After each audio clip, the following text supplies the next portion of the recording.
Hi guys! Today we start a series of videos about the reasons why people crash in corners, which statistically makes up about half of all motorcycle crashes. You're alright. I'm alright. Take it easy.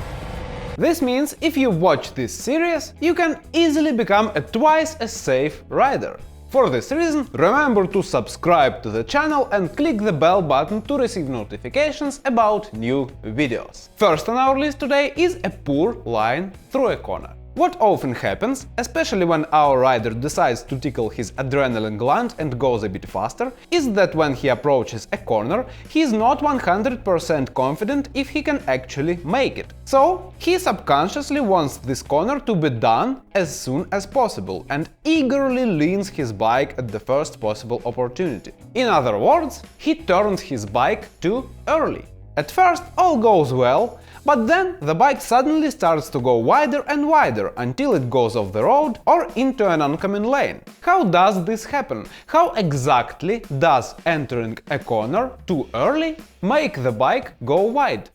To understand this, let's take a look at a real corner and analyze it. We will literally see the importance of a correct line in numbers. And don't worry, we won't start doing math for each and every corner. We're going to do it just once to understand what we are talking about. Because who knows, maybe the difference between a great line through a corner and a poor line is like 1 km/h. So why even bother? Let's take this bend for example. It's a satellite view of a corner on the road in Provincia de Jujuy. The only reason I picked this road specifically is because we just went there for a vacation.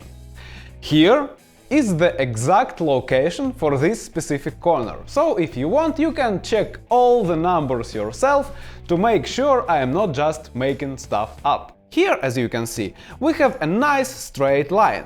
Let's just say our bike is here, which makes this corner a right-hand bend. After the straight line, we brake and turn the bike. Now, here is the question. Which line around the corner is the best? A beginner rider will probably be tempted to go here, through the inner side of the turn. It feels less scary, because this way the bike seems to be well inside, far from the oncoming lane. So let's say we picked this inner side of the corner. This means we have to go through a curve with a radius of 24.4 meters, or 80 feet. At what speed can we go through it? Best case scenario, if we assume a perfectly clean road, optimal weather conditions, good tires with the correct tire pressure and temperature, good suspension and, most importantly, a good rider skill level, we can probably try to squeeze around 1.2 g of cornering force from our bike. And for simplicity, we will ignore the camber and the elevation change of the corner. So, if we assume all this, we can go through the inner side of the corner at around 61 km or 38 mph. If instead we choose to go through the outer side of the corner, right next to the oncoming lane, we will instead go through a radius of 29 meters or 95 feet. This radius we can now take at 66.5 km or 41.3 mph. But that's not all. What we can do is to take another route. A perfect geometric line, which begins from the outside of the turn here, at a point called the turn-in point, touches the inner side here at a point called the apex, and ends on the outer side again, at the point called the throughout or exit point. If we follow this arc with a radius of 32.6 meters or 106.8 feet, we can achieve a speed of 70.5 km/h, or, as people called it in the 17th century, 43.8 mph. So, the difference between the fastest and the slowest possible lines so far is 9.5 km or 5.6 mph. Which seems pretty disappointing at first glance. But if we look at the formula for centripetal force, which equals the cornering force produced by our tires in our case, we can see speed is squared, which basically means it has a much bigger impact on our cornering force than the turning radius or the mass of our bike. That means if we take the inner arc at 61 km/h right on the edge of traction, we can take our ideal line at the exact same speed at 61 km per hour using only 0.9 g of cornering force instead of 1.2 g, which is 25% less. As you can see, a simple tweak to our cornering line gives us 25%, a whole quarter of extra grip for free, which is a lot. But the line giveth and the line taketh away. Let's now see how a poor line can completely screw up our day. The perfect geometric line is quite difficult to pull off. You have to take this corner specifically 10 times or so in order to exactly nail this perfect line. It's essentially what people do on track. A typical racetrack has around a dozen corners, which you repeat and repeat lap after lap, eventually finding the fastest way around.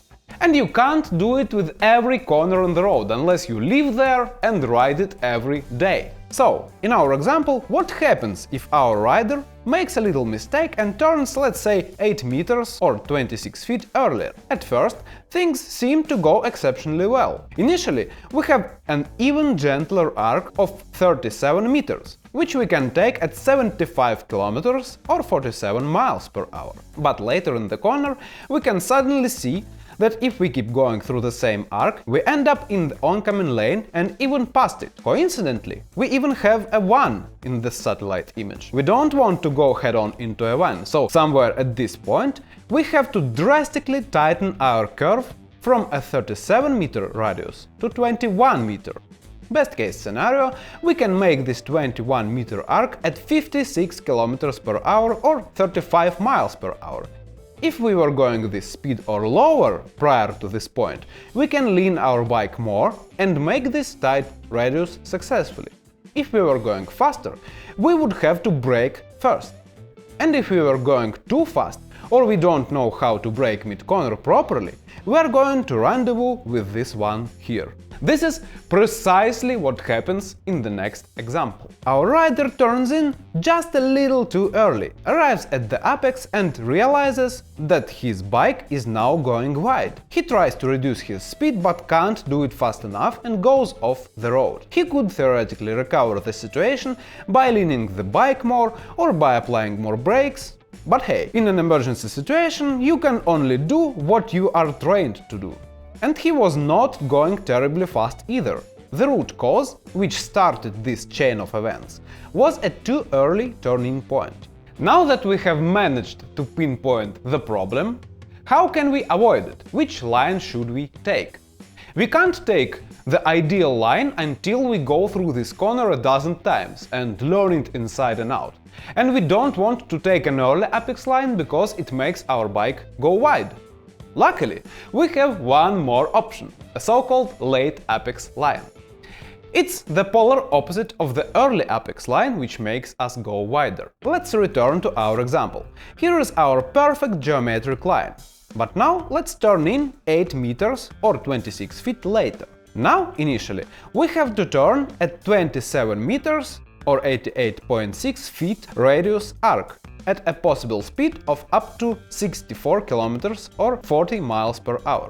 It's a bit slower than on the ideal line, but it is not really a big problem, because we are braking on a straight line here before the turn, so we can slow down any amount we want. After that, somewhere around here, we can clearly see the exit from the turn, and not only do we not need to tighten our turn, but quite the opposite. We can now have up to 40 meters radius arc, so we can either straighten our bike or accelerate it up to 78 kilometers or 48.5 miles per hour if we want. As you can see, with this late apex line, it's almost impossible to go wide, because you have the slowest part of the corner first, and you can brake before it in a straight line.